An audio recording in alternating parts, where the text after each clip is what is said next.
Hey, I've got this part of the video. You've caught the live unedited edition. Home Gadget Geeks Thursday night. It's the what is it? The 19th of December. We're super close to Christmas, 2024. It's 8 p.m. or a minute before that in the Central Time Zone, 9 Eastern, 7 Mountain, 6 Pacific. If you got this any other time than that, you've got the recorded version on our YouTube channel. I just saw the notification for our YouTube channel going live. If you haven't subscribed, you're not getting that notification. So if you're watching all of this and you're hearing me say this, click subscribe down there. Just do it. I won't spam you with anything, I promise. It will give you a notification. We always go live Thursday, well, almost always. Thursday nights, 8 p.m. Central. Jon Biggs is with me tonight. Jon, welcome to the pre-show. Hey, thanks, Jim. I was trying to think, how many years ago was it I was here? Was it 2? That's a good question. You think as a host, I would. You think it's the guest you'd remember? I'd look that up, right? So I've got this cool search thing on my site. So I'm going to go to the averageguy.tv. I'm going to type in Jon Biggs. If Tony was here, he'd say the last time you was here is when you were on the show. That's true. That's true. That's very, very, very true. The search finds it really, really easy. So that's good. You were last here. This was the published date, Saturday, April 9th, 2022. Okay. So about 6 months after I retired. Yeah. About 2.5 years ago. Is that right? Yep. Am I thinking about that? 2.5? Yeah. Yep. So I just crossed my 3-year mark. Yeah. And you're still here. That's good. You're looking good too. I think your aging is going backwards. Well, I actually, how do I want to say this? I don't feel any older at all. Oh, that's good. That's good. People are often surprised when they find out how old I am. So that's well, too. You retired younger too, right? Yeah. I mean, oh yeah. I mean, you put your time in.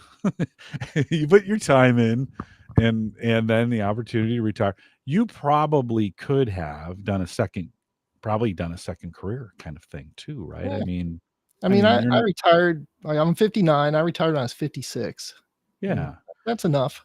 Yeah, I mean, but for some guys, I mean, they would have looked at and maybe this would have been me. I might have looked between 56 and 70 as 15 years to do something else, so to speak, vocationally. And so everybody approaches it differently. This is what you chose to do. We're going to talk a little bit about it in the show. But I've been thinking, I'm in a fairly traditional retirement window where I'm thinking about 65, depending on what happens with Social Security. That may be 67 or maybe 69. I don't think it'll happen that fast, but we'll have to see. We'll have to see what goes on there.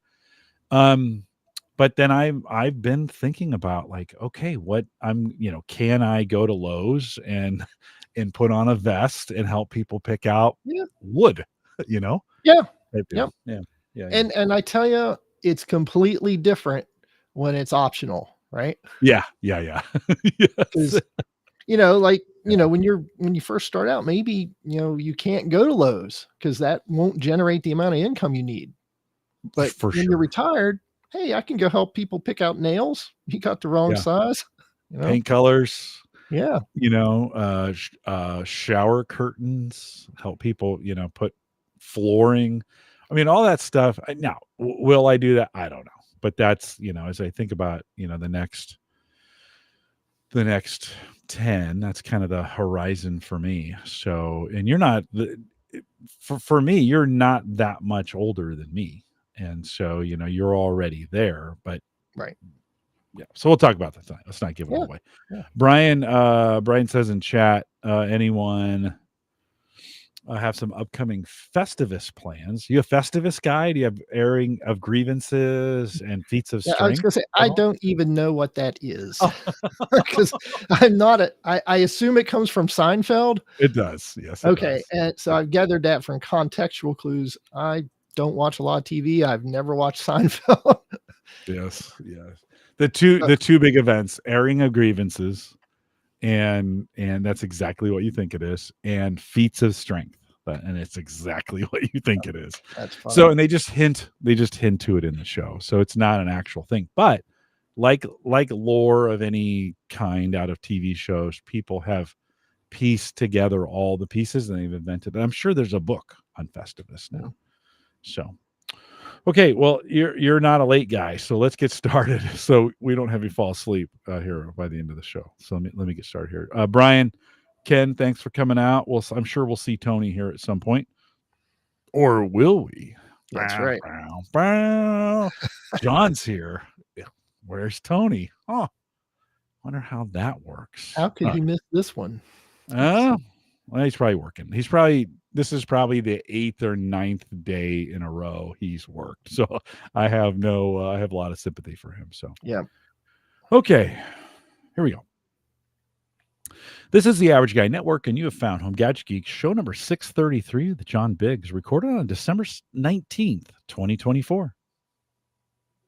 Here on Home Gadget Geeks, we cover all the favorite tech gadgets that find their way into your home. News, reviews, product updates, and conversation, all for the average tech guy. I'm your host, Jim Collison, broadcasting live from the AverageGuy.tv studios here in a very windy. We have had wind warnings all day. It looks like they've moved on, but it's been super windy here. John, hopefully in your neck of the woods on the East Coast, a little bit better weather, maybe? So far, it's been fairly nice this week, but I think that's going to change tomorrow and over the weekend.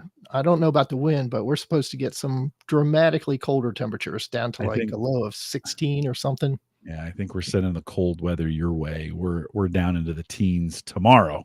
That's what this cold weather is bringing in, but it's okay. It's warm here, and of course, we'll post the show with some world-class show notes out at the AverageGuy.tv. Big thanks to our Patreon subscribers. For those of you who do it via Patreon, we just have one $5 plan if you want to support the show 1 month or as many months as you want. Many of you continue to do that. Head out to the AverageGuy.tv/Patreon, and you can sign up there if you so choose. The easiest way to do it, though, there's an affiliate link, a red affiliate link at the AverageGuy.tv to purchase on Amazon. So, you're buying stuff now. Although, hopefully, John, I hope you haven't waited for the last minute, but hopefully Christmas, you're a planner, right? Your Christmas is taken care of for you. Well, I'm a planner, but not a good gift wrapper. So historically, I wrap gifts on Christmas Eve out of desperation, but I actually spent most of the day today wrapping. So yet another benefit of retirement. Yes. Yeah. And I need to do it as well. I've got some stuff, and Sarah, I have to be quiet because her gift's at work. So I need to bring it home and then wrap it and put it up there. By the way, Tony's checking in, and I wasn't quite. He's at 4 out of 5. So, 4 out of 8. Yeah. So, Tony, thanks for coming out tonight. Appreciate you being here. But if you purchase through that link on Amazon, of course, it supports the network and all those good things. So thanks for doing that as well. A few of you have been doing that. This is that time of year, or maybe you're the person who waits till after Christmas when all the stuff goes on sale or whatever, and we know that happens. Best time of the year to buy is right after Christmas, I think. I follow Slick Deals and Honey and Brad's Deals to track all those things down. Shoes, clothing, that kind of stuff. The stuff I really need, I kind of just wait till January and then buy it that way. Do you have any, are there any patterns that you follow? I don't. It's almost like at this point, if I get interested in something, and MeshTastic's a good example of that. Let me go buy all this stuff. I was telling one of my engineer friends today, I said, well, I went down the rabbit hole because of Mike. Right? Yeah. And I bought I meant to bring that thing up here to show. I bought enough. I made one of the portable units, and my daughter's boyfriend 3D prints stuff. So he 3D printed me the actual case for it. So I built one. So that's good. Well, then I got all excited and thought, well, I'm going to put up a solar powered node on my roof. So I went and bought all that stuff. It's in a box in the basement. I'm not going to get to that in the springtime. And then since then, I've been, put this portable one in my car and just driving around with it in the back. Like I don't mess with it, but then I can look and say, okay, did I see any nodes? And I do, but other than that, I haven't done anything with it. But I just thought it was cool technology to mess with. Yeah, we talked about that.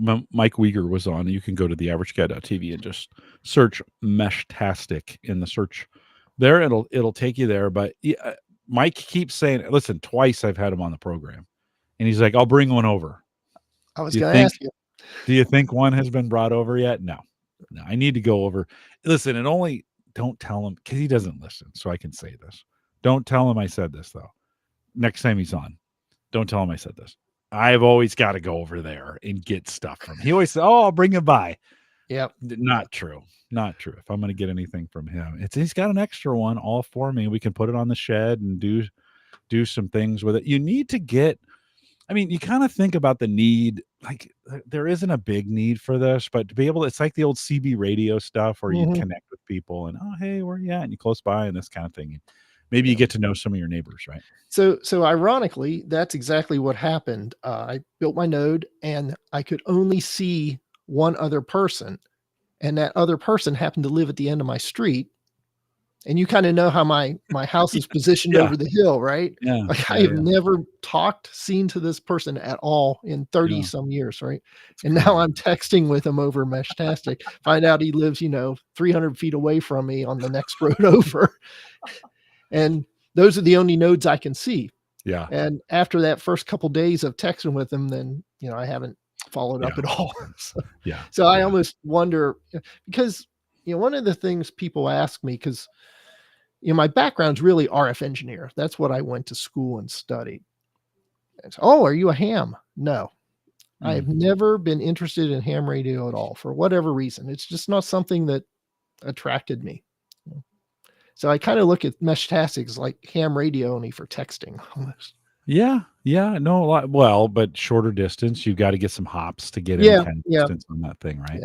Yeah. It's an interesting, Ed Sullivan, who I spend time with every Sunday, he is kind of like, it kind of solves a problem that doesn't exist in some ways, right? But it is, I mean, I don't know. Again, there is some local connectivity to that kind of deal. It's interesting. Who knows what it can lead to, right, from that standpoint. So, anyways, one more thing before we turn it over to John. Big thanks to Dave McCabe, who joined me last week. If you haven't listened to that show, you'll want to. CNC, woodworking, 3D printing, it's all there. Dave's doing some incredible stuff. He's never boring, John. Like Dave's always got his hands in something, right? Yep. Yeah, never boring. So big thanks, Dave, for coming on last week. John, it's been, I think I mentioned you the last time you were on was show 530. That was 2.5 years ago, April 9th, 2022, the published date. So a couple days before that. You, I think, had just retired at that point, and we spent a bunch of time. You were doing a bunch of kind of fitness tracking stuff before we get to that. Catch us up on your life besides being here every Thursday for what? You're not? Besides being here most Thursdays. Tony and I tag team. I like that. For Home Gadget Geeks, give us a little update on what's going on with you. All right. Well, I'd say 3.5 or 2.5 years, 3 years since I've been retired. Yeah. Never bored, not one day bored. Never had a problem with the transition from working John to retired John. But, a lot of people may have that. I never had that at all because I always viewed myself as a geek who liked to play around with stuff and a father and a husband who just happened to have to go to work. And then when I didn't have to go to work anymore, I'm still the same person. I just can be more of that. So no issues there. And I've just been loving it. I'd say the first 6 months, maybe a year, I got to sleep again. Right? Because when I was working, I was sleeping 5.5 hours a night. I was just a walking zombie. And I got to the point where I was sleeping 8.5 hours like every day. Oh, nice. I haven't felt this good in 15, 20 years. It was awesome. And then I joined a gym, and we'll talk about that a little bit later on. But what happened is I ended up, I was always exercising in my basement, and I ended up essentially hurting my knee with bad form and squatting. And it got to the point where like I couldn't kneel on the ground. The pain was so great. It's like, oh crap. Okay. So then I went to probably 3 months of physical therapy. I wish I had that money and that time back because it really did nothing for me. Oh, shoot. And then eventually I found a gym that was focused on weightlifting and strength. So it's a barbell gym. It's a small gym in Westminster. They have coaches. They can, really teach you how to do things correctly. So I started going there. So I went there the first day. It was like 4. So their hours are like 5 in the morning till 10, and then 4:30 in the afternoon until like 9 at night. It's like, okay, well, I'm not going there at 5 in the morning. Let me go at 4:30. So I went there at 4:30 and it was packed. It was loud. It's like, all right, I'm coming in the morning. That changed your mind, right? So You're then, like, okay, so too many said I can outgoing get there people. at 8, right? Yeah. 7:30 or 8. Well, that means I need to get back up at like 6:30 in the morning. So now instead of sleeping till 8:30, I'm sleeping till 6:30 because I just can't get myself to bed before midnight for some reason. Really? Yeah. Really? Okay. All It's right. Yeah, I it's a struggle with personal. that for no, I struggle with that for a while. And in the last, I don't know, something changed in me maybe a year ago, and I'm down here yawning. My forehead is smacking the desk because I'm falling asleep at 9, and I kind of just been listening instead of trying to find more things to distract me. I'm just going to bed. Now that led to me waking up for a while at 3 or 4 Yep. in the morning, right? But then eventually I began to do some breathing stuff to kind of help with that, and that's helping me. You've got to Yep. find your own path on that, but I Yep. I've done totally, that stuff too. I totally understand. Yeah, Consistency seems to be the key. yeah, If I yeah, can get to bed by 10, then I'll be good. But yeah, there's always something, like you said, just like always something else to do. yeah, Yeah. So yeah, that's a personal challenge. That's probably my biggest retirement challenge right now, which is yeah, good. yeah. Yeah. Finding that rhythm. Yeah, it's Yeah, so we'll important. talk about exercise later on. Like you said, I've been able to do a lot of traveling still, Yeah, you've been traveling family all over. vacations. Hmm. Yeah. So my daughter's in Colorado. So my wife and I have been able to get out there several times during the year to visit her and spend some time. So that's been good. And then we like to take our family vacations to the national parks. So over the last couple years, we went to Crater Lake and out through Oregon and down to the Redwoods. That was a great trip. And I actually got to swim in Crater Lake. Oh, a little Yeah. chilly. It's a Yeah. little It chilly was in like there. 55 degrees. It's a little chilly. As a And kid, it's when kind of, we went there. Yeah. so I grew up, my parents had a pool. So Mm. swimming, being in the water doesn't bother me at all. What Mhm. kind of was unsettling was there's no bottom here. No, no, it's It's deep. like, so, and I was a little concerned about the cold, not so much like, oh, it's too cold, but it's like, okay, I'm fine as long as I'm still fine. But what Yeah, happens if I'm not? Right. So I right, was always keeping my head above the water, not out, not going far from the dock, all that kind of stuff. right. Just to say I could do it in and Yeah, out a yeah, couple times, had some yeah, fun. It was yeah, great. yeah. And then last May we went to Yosemite, which is like a really great vacation that requires a lot of planning. Mm. And you have to make your reservations exactly a year in advance if you want to stay in the parks. Wow. So we're all good planners, so we were able to do that. And one of the hikes there, and we were talking before pre-show about um, proper fueling while you're out doing this stuff. I was wondering if this Yeah. was where this was going. Yeah. So one of the hikes we did there was called the Mist Trail, and this hike is it's like 6 miles, I think, about there. Maybe it might be 10 in that range. Hmm. And you go up, it's called the Mist Trail because there's a waterfall and you're actually walking up granite steps that are just covered with water and mist is blowing on you. We took raincoats and put on all this stuff. Otherwise, you'd be just totally soaked. Hmm. Right. And it's not hot out there either. Right. And there's like literally, an inch of water pouring down these stairs while you're walking Hmm. up. Hmm. So that's why it's called that. But it's a winding trail and there's a couple waterfalls. You get to the top. Well, on the way back, part of the return path was closed due to a rock slide. So it's a detour. So we had to go add an extra couple miles. And we also took longer rests and longer looking around than we had planned. Right? So the bottom line is we ended up doing an 11-mile hike in 11 hours. Mm. But we only took 6 hours of food with us. Yeah, So, yeah. A few snacks that you probably polished off pretty early. well, we took 2 sandwiches and some Okay. snacks. We had Yeah, yeah, food, but yeah. we didn't have enough. And that's where I learned the lesson that you really need to plan. And you were talking about doing your stair thing. I want you to Yeah, talk about that. yeah. Um, really plan to at least have like 300 to 500 calories an hour, Mm-hmm. and don't wait to eat like every hour. Eat that along the way, right? Mm-hmm. To keep your energy constant. So that was a big takeaway from that. My wife wasn't with us, but she was quite pleased when we finally got back because she was getting worried. Just you and your daughter on that one? Me and my daughter and her boyfriend. Oh, okay. Yeah. So the technical term for that is called bonking. When you get to this spot where you run out of your body runs out of calories. Yep. And you think, well, like I got fat on me. Well, fat does not metabolize fast enough. It can, but it doesn't metabolize fast enough for you to use it in that, especially in high activity like that. And when you bonk, did you like, for me, I did it. I went on a 50-mile bike ride on a whim one day. I was like, oh, I could do this. I didn't take any ID. I didn't have a credit card. I didn't have anything. Why would you do that? I didn't have a phone. I'm like, I need to get this 50 in. I'm just going to do it. Yeah. And at mile 38, I bonked and I started cramping and I thought I was going to die. Actually, I'm like, they're going to find me. There's going to be bones on the side of this trail. With no ID. No, nothing. I had a rented bike. That's all I had. I'd rented one of our B-cycles.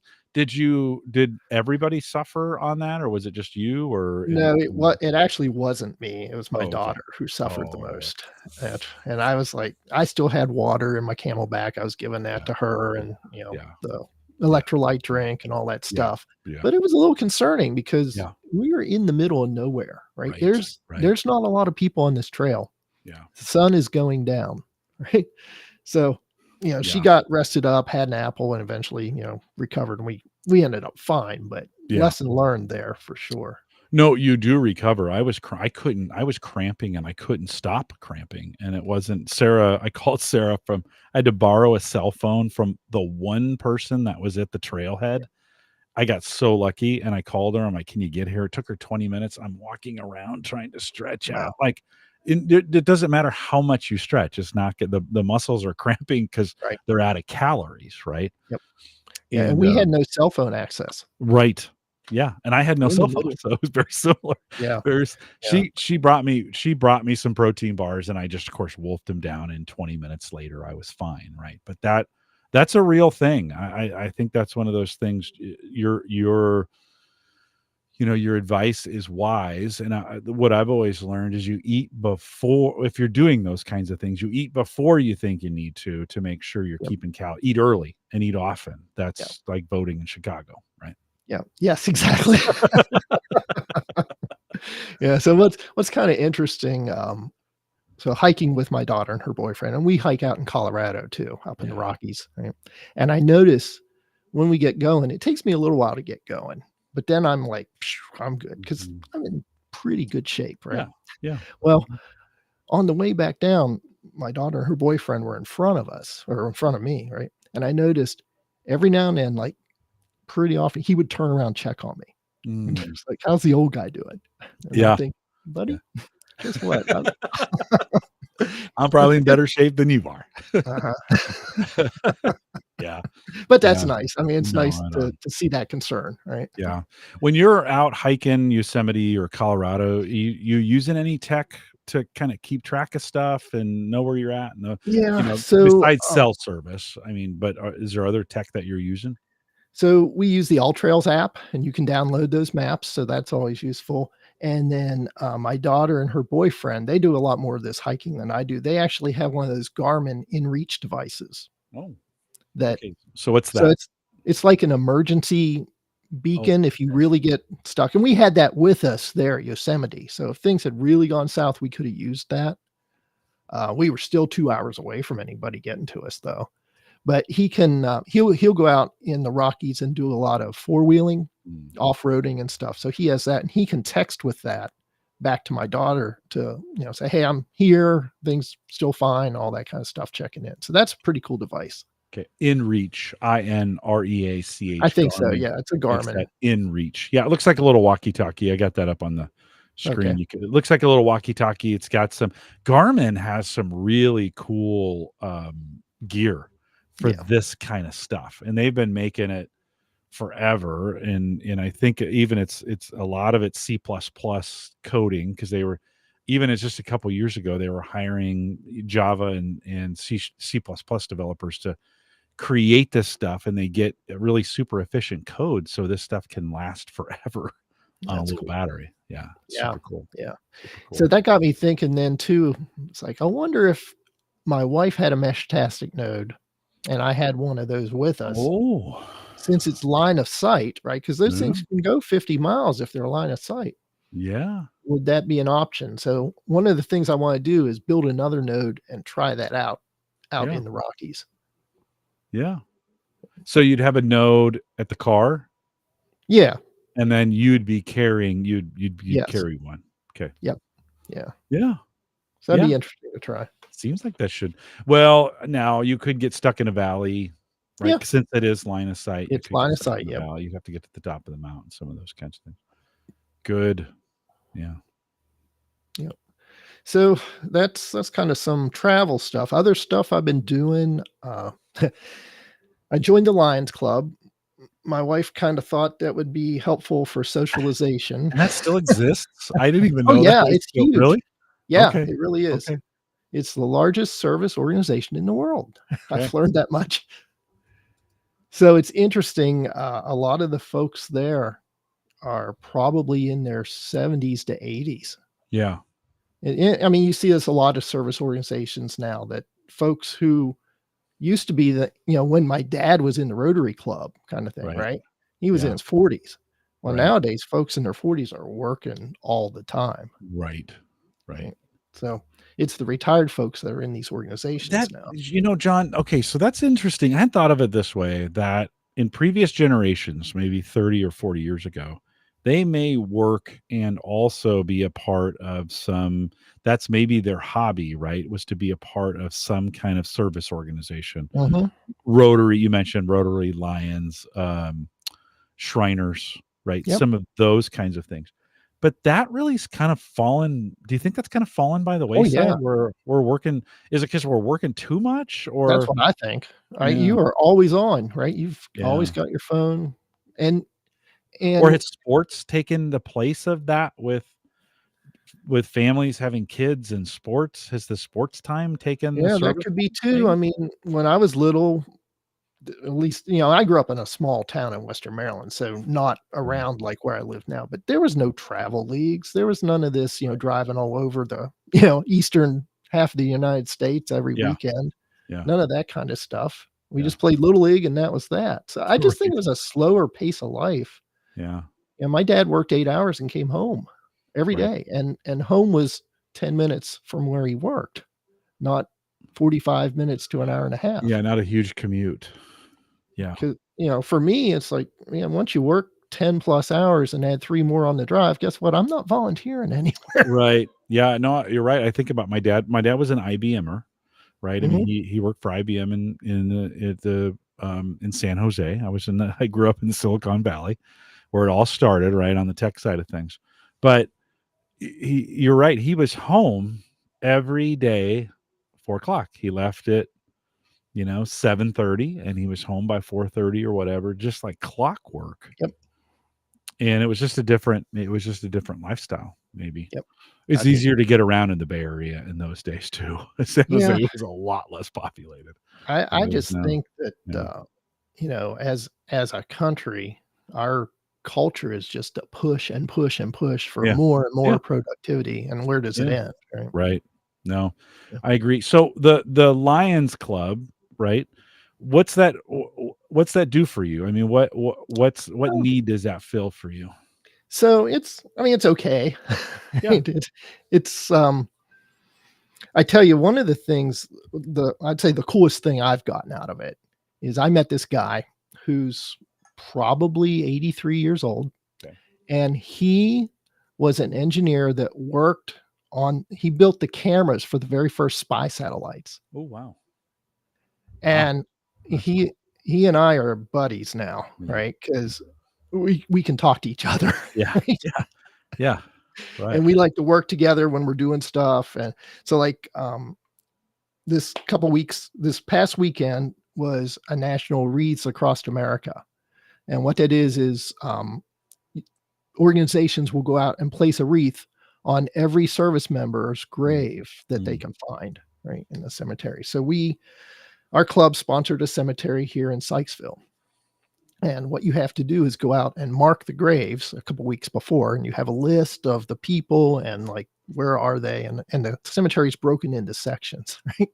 So we went and did this, and then when it's time for the day, you got to go out and organize giving out the wreath, marking off the name, making sure they're all this stuff, right? And I told him, he and I ended up being paired together. I'm like, oh, this is great because we both think very methodically. Right? When the things were doing the markings, there were a couple people who were kind of wandering around in their section at the end, and they're just wandering.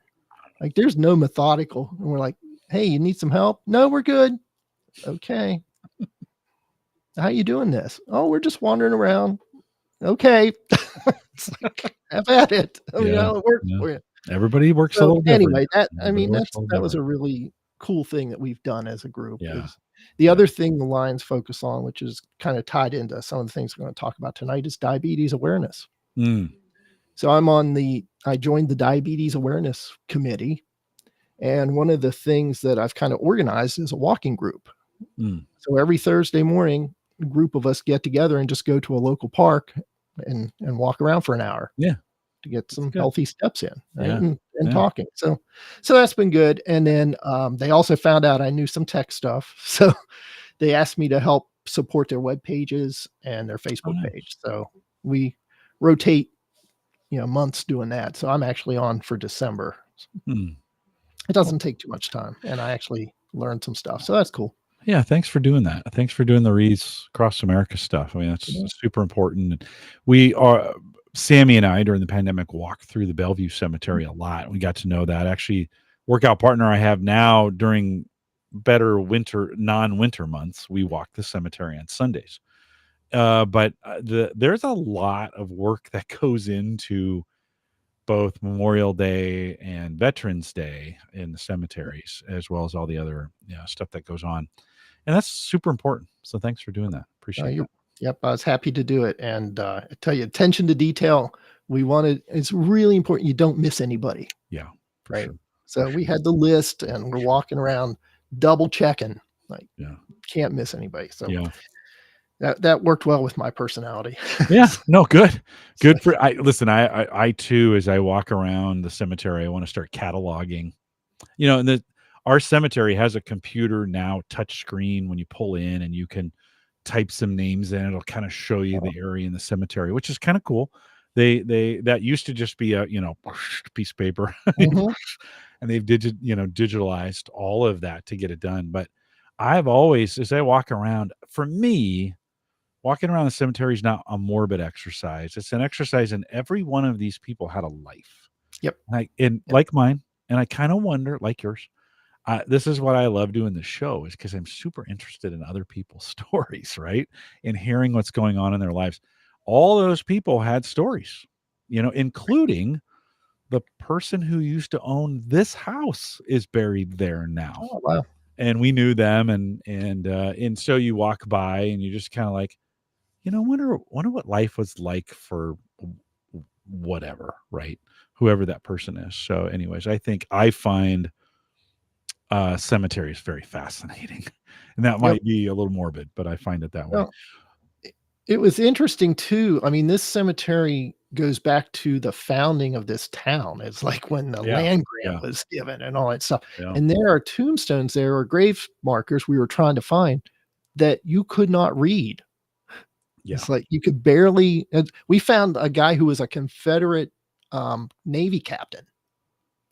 Wow. From the Civil War is buried. Wow. There. Yeah. You've got a couple, you have 100 and some years on us. Our graves are 1840s, 1850s, maybe, right? In that time frame here, the early European movement out here. But Brian in chat says, let me throw that up there. I think this is important. He says, thanks, John. It's a service that doesn't get enough recognition, but it's so appreciated by people who may be at their lowest when visiting loved ones who's passed on. And how important is that for those family members who are coming, and then the wreath is there, right? They didn't have to do that. They come and they feel honored as well in that. Yeah, so. it was a great thing to do. I really enjoyed it. No, good. Yep. I think and we won't spend any more time on this because I want to get to your Tesla work. But I think when we think about retirement and we think about having that time, I think there are those things like that. And you got to find your thing where you can give back or you can do stuff other people can't do. Like we were talking, not everybody has the time to go do those things anymore. And retirement's a great time to fill those needs, and it feels good for a lot of people when you do those kinds of things, right? Yeah. And you reminded me of a quote from William Shatner, of all people. And someone asked him, he was, he's old now, right? He's 91, 92 years old, still great, still smart. And they asked him, how do you keep from getting depressed? All your friends are gone, right? And it was a legitimate question. And he said, if you're ever depressed, go help someone. And,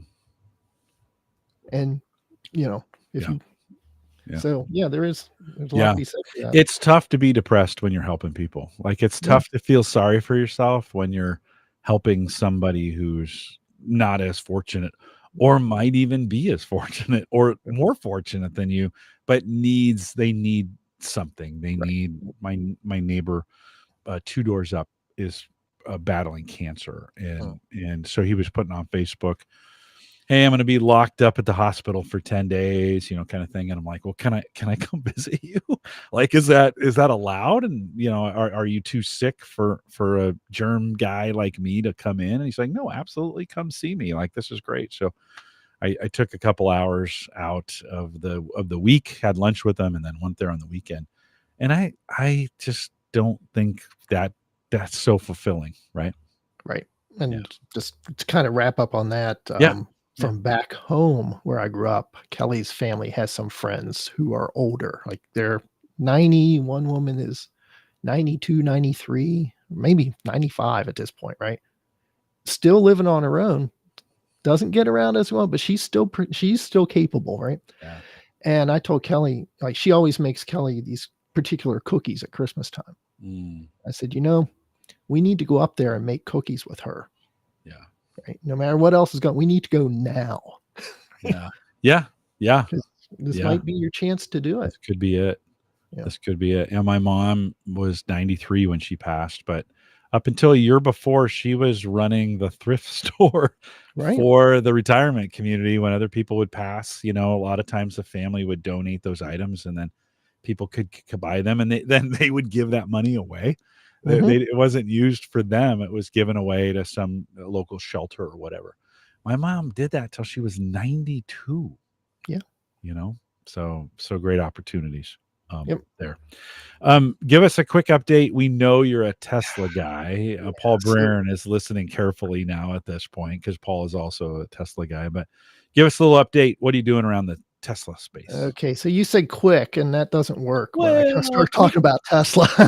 Quickish. So I saw a little meme that had one of those accidents at work kind of things, and it said this person has successfully not avoided talking about their Tesla for 0 days. Previous record 1 day. So that's kind of true. And I get it. Kelly she's pretty good at just going like this. She is a saint, by the way. She is just a saint. Yeah. She is. Yeah. All right. So what have I been doing? So I had my Tesla almost 4 years now. And I joined the Tesla Owners Club of Pennsylvania, even though I live in Maryland. Right. So why is that? Well, they offer classes for new Tesla owners and any Tesla owners. And that's where I learned about the club and also about, how to use my Tesla. So one of the things I wanted to do to give back was I talked to the president and said, hey, I'm happy to help you teach these classes if you'd like. And the first couple of times he's like, yeah, whatever. Then finally he's like, okay. So he let me start helping teach these things. And flash forward, at this point, I'm actually now in charge of owners education for the club. I've taken over the whole teaching responsibilities, which was never my intent to start with, but I kind of grew into it. Sure. So we teach 4 classes every month. There's a 2-part new owner class. There's a full self-driving class. There's a road tripping class, right? How to take a long road trip in your EV. We just did winter boot camp. So this week I did full self-driving on Tuesday, winter boot camp on Wednesday, and Jim Collison on Thursday. You've had a busy week. Yeah. And then these slides. So it's a PowerPoint presentation over Zoom. And the slides always have to be modified and updated because Tesla's always changing and adding things. So that, they'll tweak their software. Yeah. Yeah. So when I first got my car and I told one of my friends I was doing this, he kind of looked at me and goes, well, don't you just push the button and drive? And I was like, I didn't know how to respond to that. But as I thought more and more about it, my response is kind of like, well, if you get Microsoft Excel, you can just fill in the numbers in the boxes and press sum and you got an answer, right? But there's so much more that you can do with that program if you learn how to do it. Mm-hmm. It's the same with our cars. Yeah. As you were talking about this, it got me thinking a little bit. AAA, the motor club, started a long time ago because these things called internal combustion engine, right, were new. And so, there were these motor clubs that rose up around, internal combustion engines. Then they kind of faded off, and Tesla's kind of now taken that. There are these clubs because it's unique, right? As I've watched you and some of the things that you've been doing with us and some of the things you're teaching with it, I don't think it'd be a bad idea if we got back to some of this education for all drivers. Right. Because there are things you talk about. Yes, charging stations and software and updates and some of those kinds of things. It's fairly unique especially to a Tesla. Some of the other manufacturers are coming along with that. But I do think there are things we could emphasize, maybe especially to our younger generation or even some of our older folks, about how to take trips and how to do some of those kinds of things and work that. I think we've gotten away from that. Maybe too easy to jump on a plane, right? Yeah. Actually, I'm looking forward to taking some long road trips. The furthest I've gone so far is Alabama. My niece lives down there, but eventually I'd like to drive down to Texas and watch one of those SpaceX launches. Yeah. Of the Starship rocket. Little meta there, driving a Tesla down to watch SpaceX. Yeah, for sure. And of course, driving out to Colorado. Yeah, so that'll be good. Do you feel like with Tesla is the pace at which the software is being updated, is it still at a pace that it's been in the past? Or do you feel like it's maturing in some sense that the big changes are not happening as fast as they used to? Yeah, that's probably accurate. Maybe Paul can add to that. For sure. What they're doing now mostly is adding features. So they just released the holiday update. And they'll bring things like XM radio. You can now listen to XM in your Tesla. And they'll add, light shows. Your car can do a light show, synchronized light show with other Teslas all, at the same time. And there's, just most of the feature set is down. The road tripping and navigation stuff is just phenomenal now, what they do. You put in the destination, it will plot your path and tell you every single stop you need to make to charge. It will tell you how long to get there, how long you have to charge, when to leave. But get this, Jim, all of this is live. So they know what the weather is. They know what the wind is along the route. They're calculating all that resistance in. They know if it's hot and you're using the air conditioner, so you're going to use more energy. If it's raining, all of that stuff. And they also know now, because the charging infrastructure for Tesla is like the best. And there's a lot of them out there.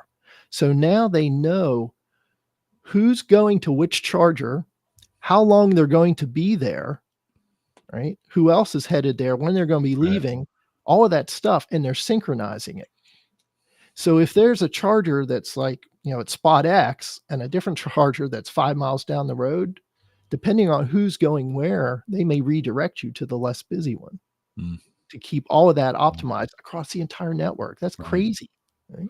But what if you get some jerk who goes and plugs in and then it charges to whatever the system says, and then he doesn't leave?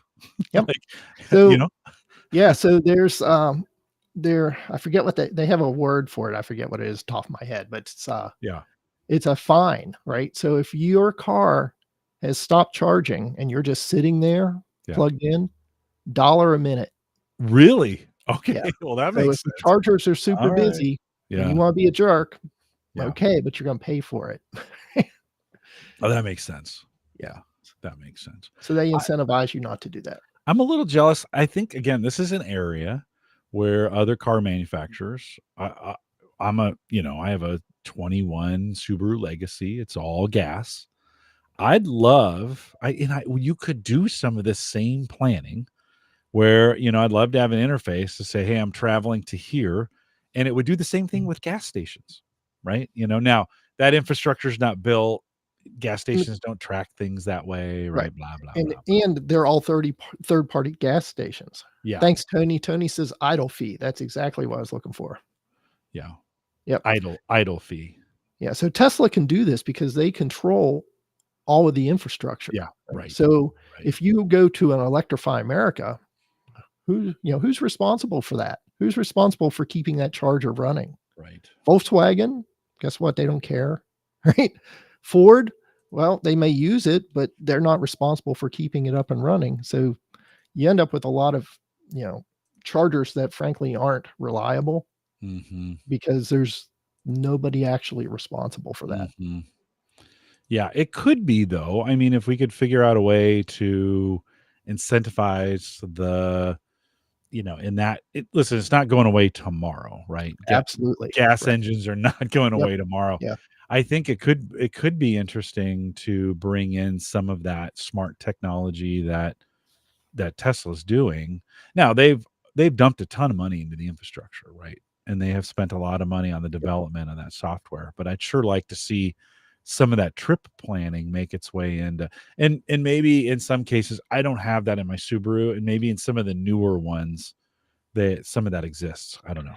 Well, and I would offer too that the gas stations are so ubiquitous that you don't need this. For sure. You just drive and then you can pick one of the 27 that you see along the road to stop at. Would that same thing be true, John, if electrical charging stations were, just say magically overnight, all gas stations go electrical? Do you think Tesla would still do that with their software if it was just you could pull over and charge anywhere?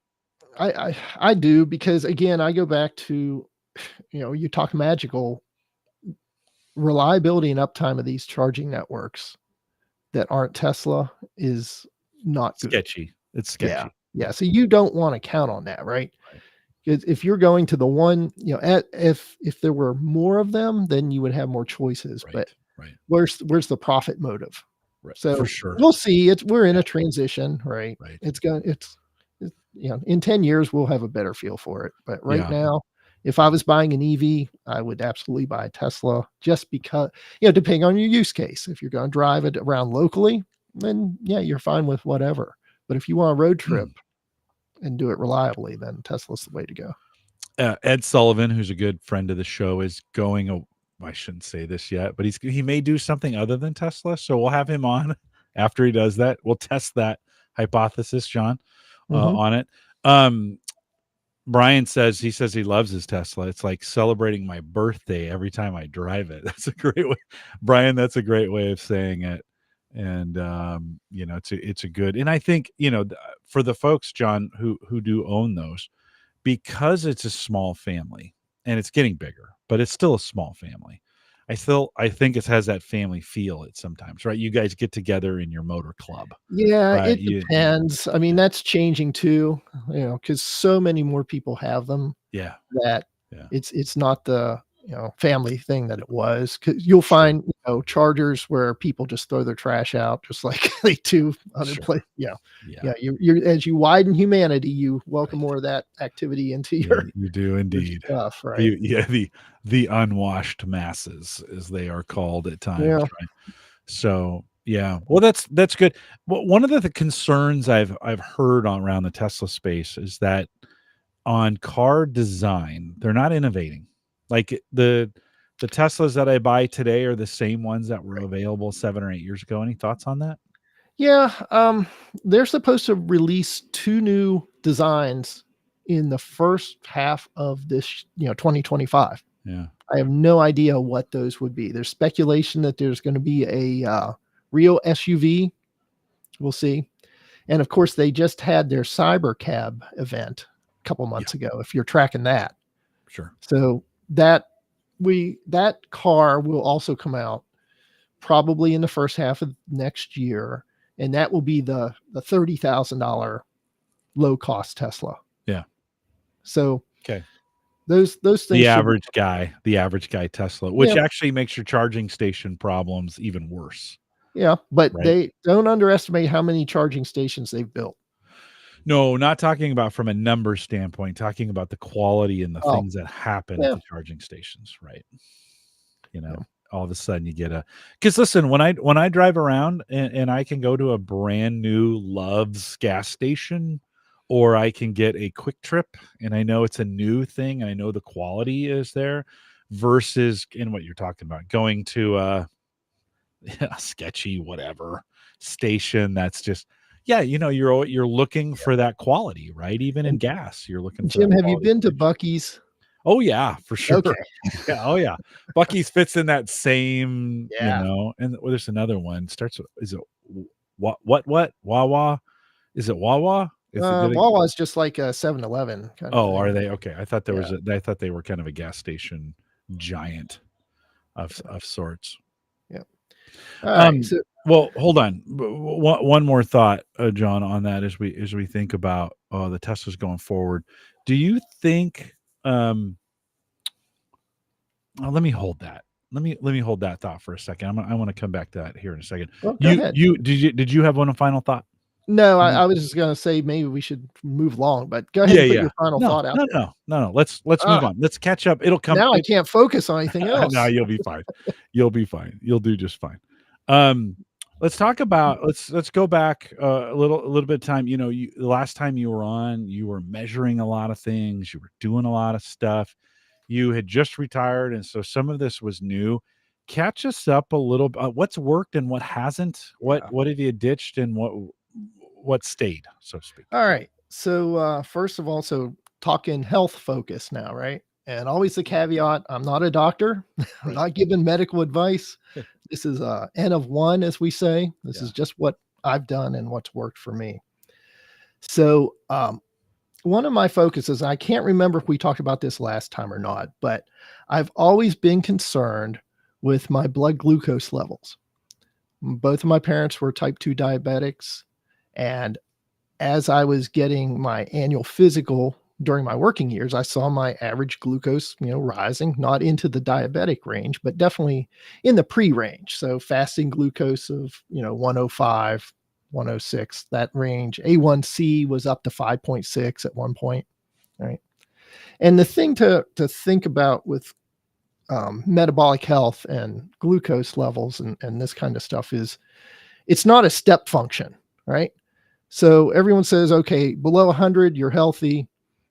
I forget the exact number. Tony can probably put in the chat, but we'll say 106. Okay, between 100 and 106, you're pre-diabetic. And above that, okay, you've got diabetes. Okay, well, it's not a step function. That's a slope, right? So are you more metabolically healthy at 102 than you are at 107? And I would put forth the answer is yes, right? So try to keep below 100. So one of the things, I forget how I stumbled across this, but continuous glucose monitor. So this is a thing, I actually have it on there now. It's a little thing you can stick in your arm. And you had that on your arm 2.5 years ago when we Did were, I? yeah, Okay. you did. Yes, You I've been just doing started this that. Yeah, yeah. Yeah, I'm still doing it. Okay. And it kind of keeps me honest because when I take it off, I tend to have like 3 brownies instead of just one. So it becomes like an accountability feature? It is for me. Okay. Yeah. Yeah, because you don't want to disappoint the numbers, right? I get the immediate feedback. Yeah. Yeah. So what I noticed, as I retired and started sleeping better, my glucose, my metabolic health improved quite a bit. Quite a bit. All right. So that's one thing. What's the name of that, John, before? What's the name of that thing that you have on your arm? What's the name of it? It's a continuous glucose monitor. And there are two companies primarily that make them. One is Dexcom and the other one is Abbott Labs. Theirs is called a Libre. And they interface with your phone. I don't have to scan it or anything. It's just Bluetooth connected, so it gets continuous readings. It's really convenient. I really like it. They last, the Libres will last 15 days. So I can get 2 of them, and now take me a whole month. It's poking into your arm, right? It inserts a little filament in there. Yeah. So it's actually measuring the interstitial fluid under your skin. Okay. Doesn't itch? It does. Well, I tell you, I went with the Libre because the Dexcom adhesive I found did aggravate my skin, and the Libre did not. Okay. So, let's see. You don't feel it when you put it on. It's like one of these spring-loaded things, and you just push against your arm, and it's just, and then it's on. Yeah, and then you just peel it off. Yeah. Okay. Okay. Yeah. You can do it, Jim. No, I know. No, I'm not gonna. But listen, the tracking bit is fascinating to me, and what you said about that, because that instant feedback and like, you don't want to disappoint the numbers. When the numbers are hidden, you're more willing to just be like, well, it's going to be one. My dad was this way when right before he passed away. You know, I went and saw them, and we were in the dining room, and he was like, I'm gonna have a piece of apple pie tonight. I'm not supposed to have these, but this will be, he was diabetic too. And he'd be like, this is going to be the one time. And I'd be like, all right, Dad. So the first night, okay. So the second day at lunch, he's like, I'm going to get a piece of apple pie. I just can't, but this will be the last time. Right. And this went on for the whole time I was there. And you're like, Dad, stop lying to yourself. You're having a piece of apple pie every night. And he was, right. I think in some cases, having that works as an accountability partner to you, because you don't want to disappoint those numbers. You're shooting for a certain range.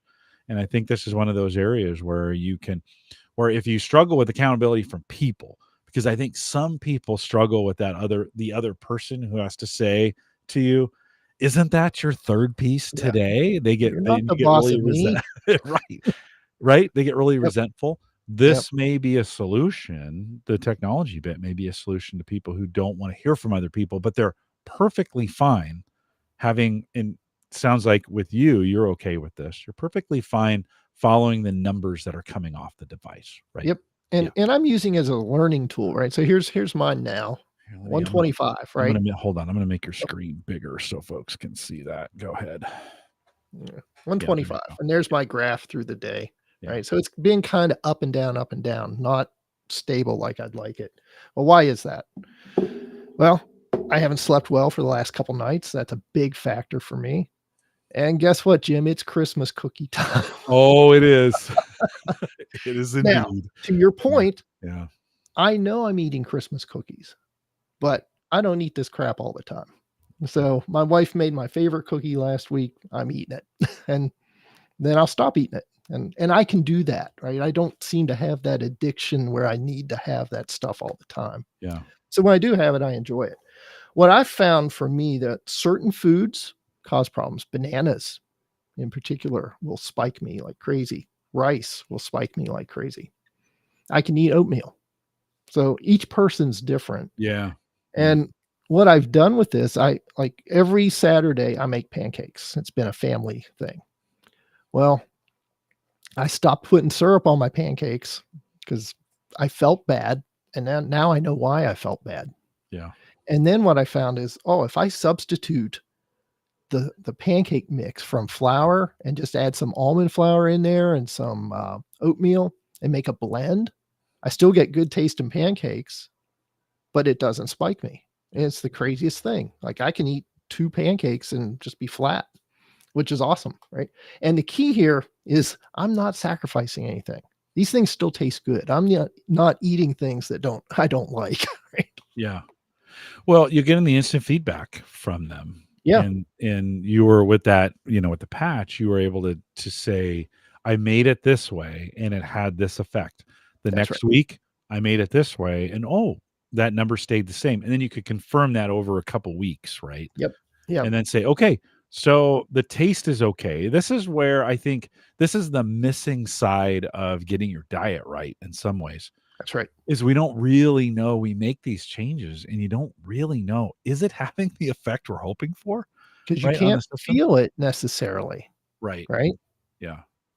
Unless you really, really like when I had the syrup on there, I felt bad. Yeah. But if I And you just kinda would knew. eat a piece of It banana was bread, it was worth the sacrifice though, right? You're with the yeah, it family. was. I don't do it anymore. I haven't eaten syrup in years. I Yeah. don't miss it Yeah. because Would natural syrup not make any, like, if you got maple syrup from Canada? I when I was eating syrup, I was doing actual maple syrup. Okay, you were doing Yeah, the good stuff. You were yeah, doing absolutely. If I'm Canada. gonna do something, I'm gonna do it. You're gonna do it all the way. Hey, here's the thing, couple things else I've learned. I Yeah. can eat cheesecake. Cheesecake doesn't spike me because the Okay. fat content is higher. Ah. So by, having that Okay. I mean, you learn all sorts of tricks, like, Yeah. if you eat your salad first and then eat your meat and then you have your carb part of your meal. Well, you've got more food in your stomach, so it's not digesting the carbs as fast, Okay. right? Wow. Um, Now here's another thing I learned from, I get my CGMs from a place called levelshealth.com, and their whole point is to try to figure out, what glucose looks like in non-diabetic people. So that's how I was able to get these CGMs without being diabetic. But one of the things they found out is that alcohol moderates your glucose response. Yes.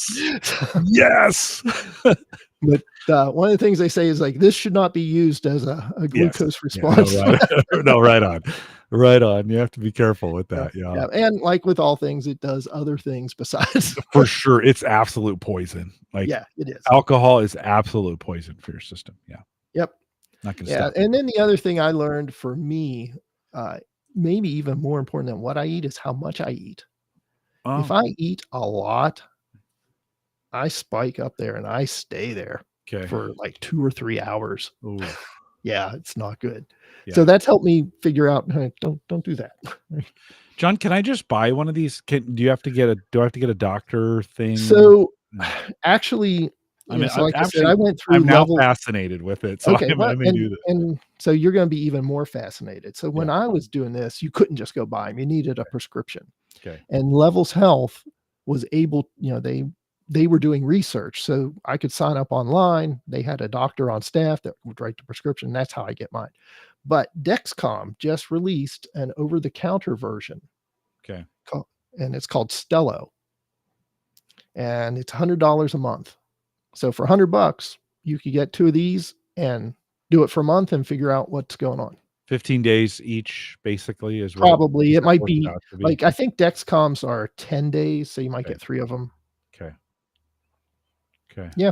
Yeah, And what I do is that'd be alternate interesting. arms. So I'm on this arm now. When I put the next one on, I'll go back over here. Why not consistent in a consistent spot? 'Cause you would think maybe because I'm yeah, I'm giving my skin a break from the adhesive. that's a good call.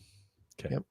That's gotta be on the back of the right arm or on the back of the left arm. Is that where it's best? That's where I prefer it. Okay. It doesn't get caught on anything. And Yeah. it's actually this patch is a patch over top of the device. So if I bump up against the doorway or something, it Yeah. won't rip out of my arm. Yeah.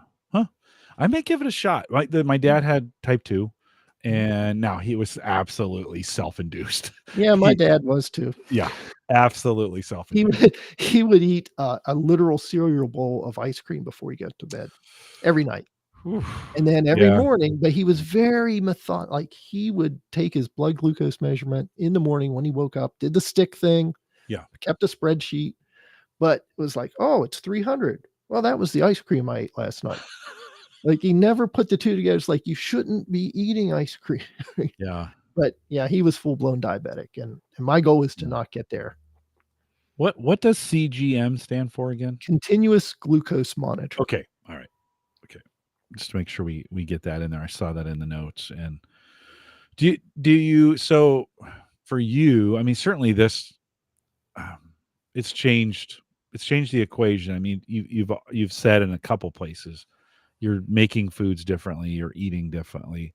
Did it bother? I mean, Kelly's got to live with you Right. around this thing. Did it bother her? Did she have to change anything? Because that's No, she the doesn't. spouse factor is always the Right. worst on these things, right? No, you're absolutely right. Yeah. And, I was thinking about that before the show, because if you go on some sort of crazy, you know, ketogenic diet, for say, or I'm never going to eat grain or whatever it is, right? That impacts the whole family. You can't Mhm. do that. No, it's just we eat the same thing, Yeah. but the food tastes good. Okay, I hope so.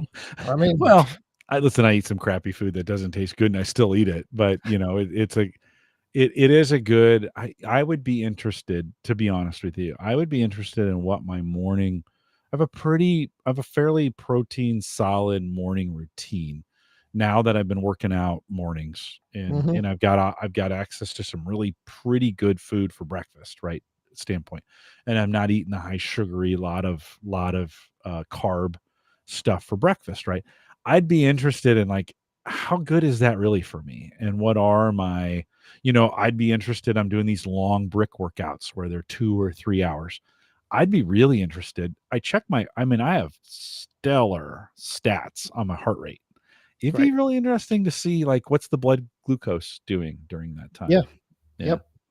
yeah, Yeah. yeah. So, we eat the same food, and I Yeah, haven't okay, made okay, the thing. I guess what I'm trying to communicate is the changes I made haven't been huge. sure, I've only had to make minor changes. Like, I've changed the cereal I eat in the morning sure. because certain kinds of cereal would spike me, and now I eat, Mhm. a blend of Fiber One and Yeah, Fiber One honey yeah, clusters, yeah, and it's fine. yeah. We And Kelly eats whatever cereal she wants. Yeah. Sarah and I, breakfast and lunch are completely separate. It's dinner that, we Yeah. come home and cook dinner. I'd be real interested in knowing, okay, what are these now we don't do HelloFresh anymore, but we do Sarah Fresh, which is HelloFresh Yep. recipes that Yep. Sarah's right. She's gone out and then I cook them. And it'd be interesting to see at shepherd's pie tonight for dinner. Yeah. It'd be interesting to see what that kind of okay, blood glucose is not everything though, John, but No. what else are you Um, tracking there and why is that important to you? yeah. Well, I still do blood work. I do a lot of blood, like twice a year. I get blood work done with a company called Inside Tracker, and they just run the gamut of everything. Right. Nothing's really the two big things for me, and this from family history: type 2 diabetes and heart disease. My dad uh, essentially died from both of those things together. Okay, so what I'm tracking is my cholesterol, which is not high.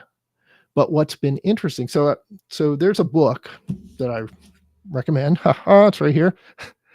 It's called Outlive, Peter Attia. Right. So none of this stuff is crazy stuff. This is just what do we know about health and our health span?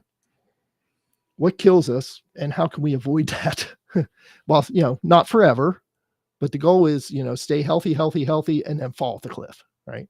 Not this progression where you're laying around for 10 years while you're slowly dying, right? I always say I want to die hiking in the Colorado Rockies, right, with my grandkids. Yeah, you say that, but they don't want to be there with you when that happens. It's good for you, John, not Yeah. good for them. Yes. Yeah. So anyway, within this book, one of the things he points out is like, okay, what's killing us? He calls them the four horsemen: metabolic health, so diabetes, cardiovascular disease, Mhm. cancer, and Alzheimer's disease. Right? And what we found is if you have diabetes, that's gasoline on the fire of those other diseases. Mhm. So everything you can do to keep your metabolic health good is going to help you for the longer term. Great place to start.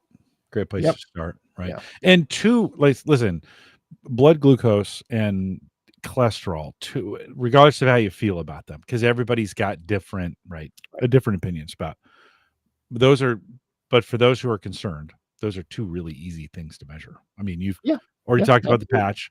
Even if you don't want to do the patch, your annual blood work will tell you because you're getting physicals now. I'm Yep. just not talking to you, John. I'm talking to everybody else that's Yep. listening. Yep. You are getting annual physicals now. You should be doing that. Because Jim told you 5 years ago to do that. Exactly. You should be doing that. And you'll get that blood write-up or that blood workup in your annual physical of both where your sugar, where your blood sugars are and where your cholesterol is. And you can begin to have a conversation with your doctor to say, is this the right thing for me? Right. I think ultimately you got to find the right place. So too easy with technology, too easy things to measure. Are we at a spot? Can we get besides the patch, is there any other way to get instant glucose? Or is that the best way, do you think? That's the best way right now. Right. Apple keeps thinking they're going to be able to do something with the Apple Watch, and but maybe.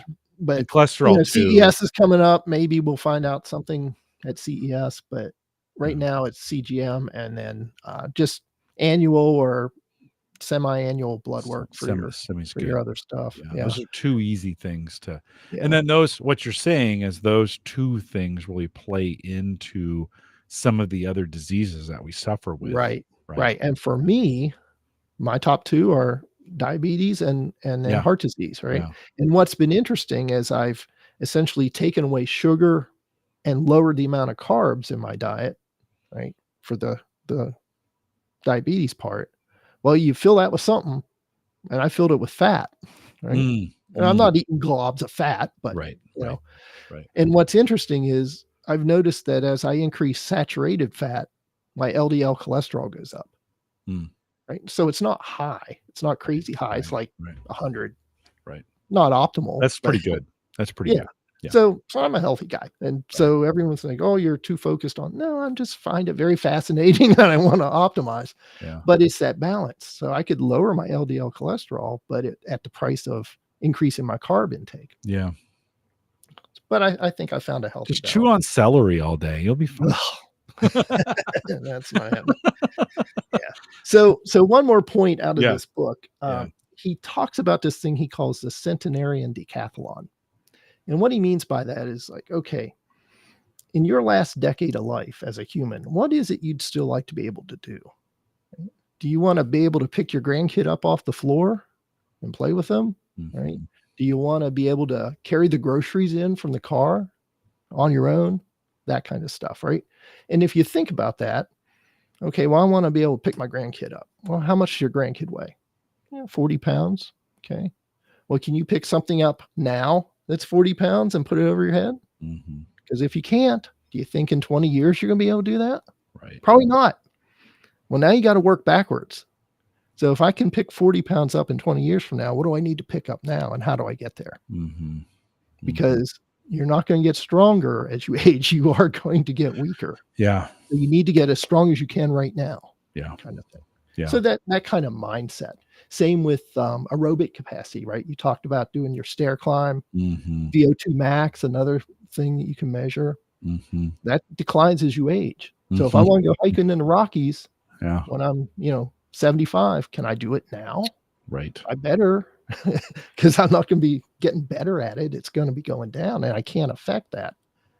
Right. The best I can do is get it the best I can be now, and then ride that down. Does that make sense? Yeah. No. Right on. Right on. And there's some current thought going into, and I saw a commercial. I forget where I saw this, but it was like, hey, it's great if you could do 5 full pull-ups.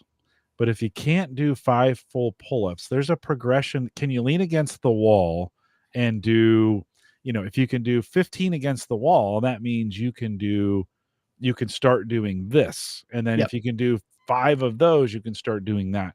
And I think there's some things, it's great to have a gym and some of that kind of stuff. But actually, we have all the tools that we kind of need in the things that are around us.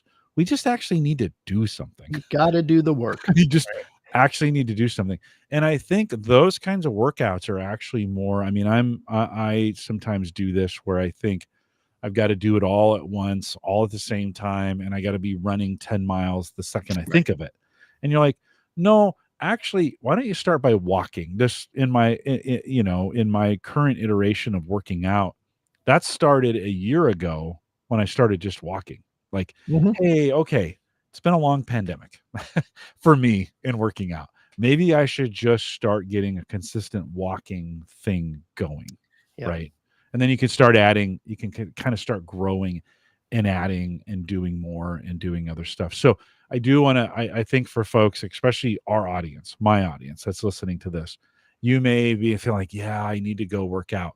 Okay. Yeah, you do. You need to start something, but start small, like little tiny things at first, because you'll injure yourself or you'll be so sore you can't get out of bed the next day. And then you're definitely not going to work out again for a while. So take it slow. Yeah. Yep. It's just establish that habit and then add a little bit more each time. No, for sure. Yeah, no, for sure. So, yeah. So I know we're getting late here, we Jim. are. I just had like a couple more things. Well, there's always, you always give me more than we can talk about, but wrap some stuff up, Jon. So going to the gym, I've been going there for a year now, and I'm actually the strongest now that I've ever been in my entire life. Good. Right. Yeah. And there's the folks that are at this gym. This isn't Merit, right, or any of your commercial gyms. This is just a regular small town gym, a barbell gym. There are a large group of older people there. And one of the guys that's there just celebrated his 80th birthday. Nice. Right. There's like 9 people there over 80. Well, this guy can deadlift more than I can. He gives me crap about it all the time. He says, "Is that all you're lifting today? Okay, well, that's what I warm up with." And that's awesome. That is awesome. Yeah, good for him. I told him I had 20 years to catch up to him. That's right. That's right. But the point is, he didn't start out doing that, right? No. But I mean, you would not know this guy's 80 years old. All these people are doing this are physically younger than they are chronologically. Right? Yeah. So, that would just be my thing to everybody. Is like, just start doing it, because it's not going to get easier. And then, Jim, the last thing I wanted to mention, you talked about your aerobic stuff, and the balance of doing the hard workouts, the long workouts, then the slower ones, and that leads into the last thing I want to talk about. And there's this thing, it's actually a heart rate monitor. Here's a little band that goes around your chest, and then this device that you can't see what it says, but it's called Morpheus. And what this does is it's a heart rate monitor, but also measures heart rate variability. And your heart rate variability, which is how consistent your heartbeats are. Okay. So you would think more consistent is better. It's actually the opposite. So there's a little variability in there. The more rested you are, the more variability you have. So when you're really stressed and you think about, hey, I'm in stress, your heart's going boom, boom, boom, boom, boom, right? So with this device, you can actually tell how well recovered you are from your workouts. And it will teach you how many minutes in each zone for building your aerobic capacity. So this is purely an aerobic device, right, to build your cardio function up. Because over the past 5 years doing the weightlifting stuff, I've ignored my aerobic capacity. So I'm starting to add that back in now. And this is a great device that tells me just how hard I can go each day. So every morning I do the measurement with this thing, and then it'll give me the zones. Like, okay, today my zone 2 heart rate was 130 beats per minute. Well, if I've gotten no sleep, it might be down to like 120. And then it'll tell you how many minutes a week you should be up in zone 5. And it's actually a lot smaller than you would think. It's like 5 minutes. And then in the green middle zone, maybe 10 to 15 a week. But a lot of it is that zone 2, which they call the blue zone. So the idea is build your aerobic capacity. It's almost like a triangle. You get a big solid base with your long, slow, steady workouts. And then you hit the peaks every now and then, once or twice a week, with those hard workouts. But don't crush yourself. Right? Give your body time to recover. Like settle in. Yeah. Get some rest. Yeah. Rest is super important. And this thing, I looked at their website right before we got on here. They're having a sale now. It's actually $79 for this thing. Yeah. And it's just a one-time purchase. You just a subscription or anything like that. So if you're interested in cardio capacity building, I highly recommend this thing. Yeah, trainwithmorpheus.com if you want to go out and check that out. I'll put the link in the show notes as well. And they're not an affiliate or anything like that. But if you want to head out there, Jon, how I do a lot of the same things with my Apple Watch. More accurate, more From any what thoughts I on that? understand, Yeah. and I found out about these guys because they were on the Peter Attia podcast, which I listen to, every week. A deep dive into this stuff, and from what they said, this chest strap is the way to go if you want accurate heart rate, for sure. right? If you're on your wrist, you think about it, that thing's moving around. Yep. It's using light to sense your heart rate, Yep. right? So where's it positioned? How thick is your wrist at that time? How tight is the band? All those things are playing into it. Yep. I get pretty good measurements that I'm comfortable with. Measuring it long enough, you kind of get a similar situations. You kind of get a feel where you're at. Listen. I was the guy that I work out with. We both have Apple Watches. He has a little newer one than I have, but my target heart rate was always 10 beats less than his. So he'd be in 150s, I'd be in 140s, no matter what we were doing. And we're doing it together. We're doing the exact same distance and time together. Mm-hmm. And we thought, well, maybe it was the watch. So we switched watches. One day I wore his, he wore mine. Guess what? I was in the 140s. He was in the one. Like it was the same. The watch was doing its job. How old is he? He's actually younger. He's 50. Yeah. He's 51 and I'm 50. I'm 56. Yeah. So our heart rates decline as we. Yeah. So that would make sense. We weren't worried about it. It was one of those, also our hearts are all designed a little bit different, right? I mean, and some people's beat faster and some people's beat slower. And I think the key is to find the consistency over time and find, in conjunction with your fitness trainer or your doctor, find the right, stuff for you and your health condition and where you're at. And, listen, you can work off of the watch sends some stuff to the phone and the phone gives me some stats and says things like you're steady or you're improving or whatever. Okay. All that stuff is great. But I talk to my doctor about it every time I go in to say, hey, here's what I'm getting. Here's what I'm seeing. Here are my numbers. I just want your opinion on this. He's one bit of data, right? There's other things that go into it. So Garmin also makes a heart rate monitor like that one that you can, if you're in the Garmin system, you can get one of those. A lot of runners do that and they put them, it's a chest strap. Too restrictive for me, John. I feel like it's choking me when I tried wearing that one time and it was just like, I didn't like the feeling that it gave me. So I was pretty content when Apple came out with say, okay, I'm going to use that as my steady measurement, knowing that it may not be 100% accurate, close enough for me. Yeah. I'd say the real thing for all of us is we have to fight this Y chromosome that we have, which makes us just go harder, harder. I know. Yeah. You're still breathing. You can go harder. No, right. No, right on. Yeah. No, right on. And some, you know what? Sometimes we do need to go harder, and sometimes we can give it a little bit more. As we get older, sometimes we do need that rest. Put your feet up, get some rest, hydrate, all of those things. Today I did a really hard workout, about 45 minutes, pretty tough. Got in, went right to coffee and about halfway into the coffee drinking, I'm like, I have not drank any water at all this morning. Yeah. So I had in my office, I have a big Gallup mug that they gave me. I filled that thing up and I literally just guzzled it, just to get the water back in me. Cause it's easy to get dehydrated. Yeah. Too. And the other thing I'd say is tomorrow, take an easy workout or take a day off if you really went hard today. Yeah. We have I have a different kind of workout set up, and then Saturday's a rest day, and then Sunday's a 90-minute. So we get, I definitely get that feet up time.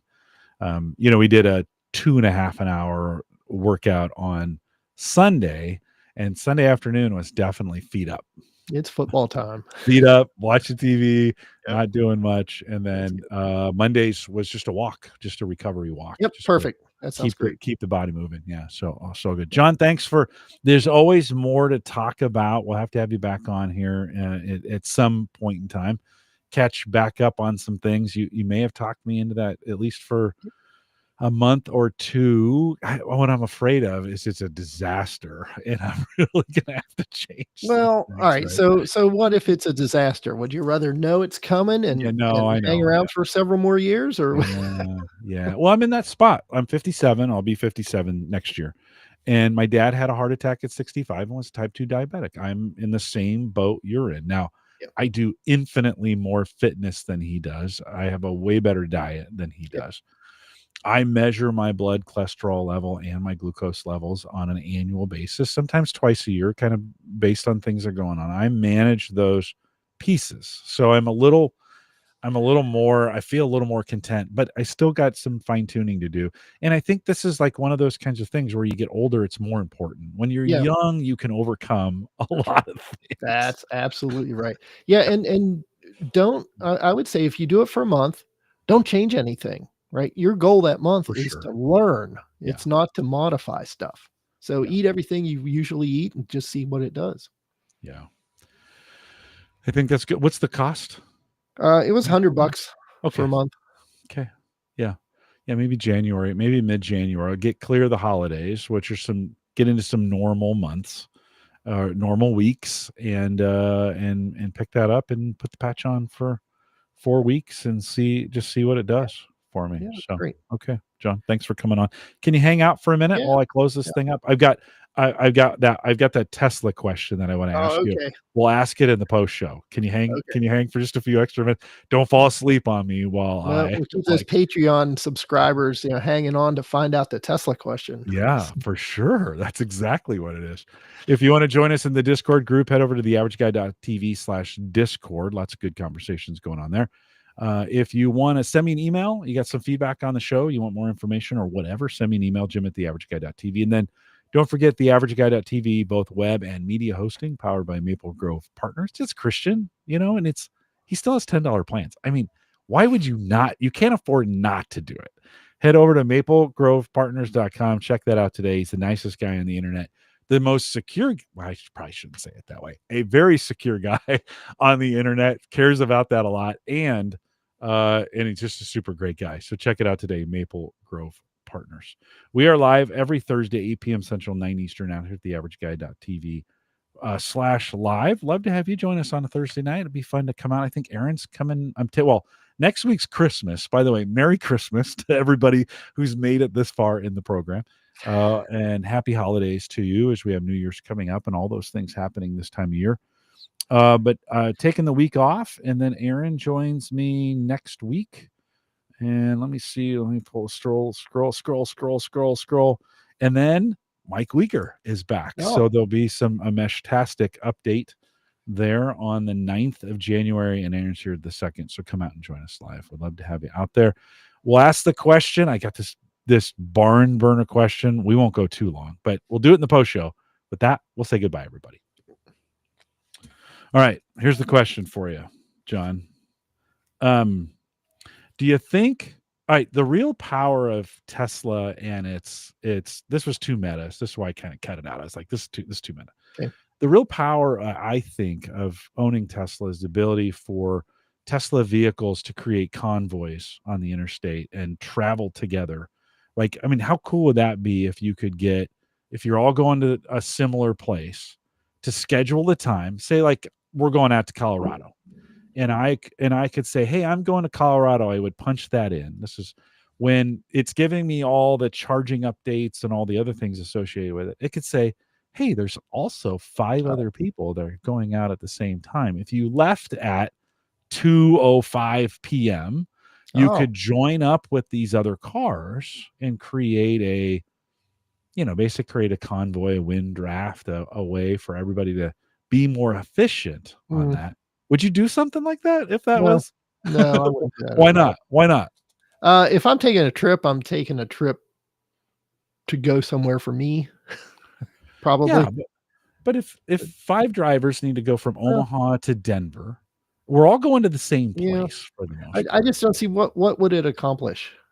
I might get better miles per gallon. I mean, it could go farther on. I could go farther on a single charge. Are you saying have the cars Draft each drive other. Yeah, themselves and just drive stay, a themselves. foot Yeah, away from each other? yeah, Yeah. I mean, you got the technology, right? I don't think the self-driving isn't quite there. I mean, Okay. it's awfully close. Yeah. It is there. Oh, you say it? I just don't know. It is there. I mean, you're close. As a person, that doesn't sound like something that would interest me. Okay.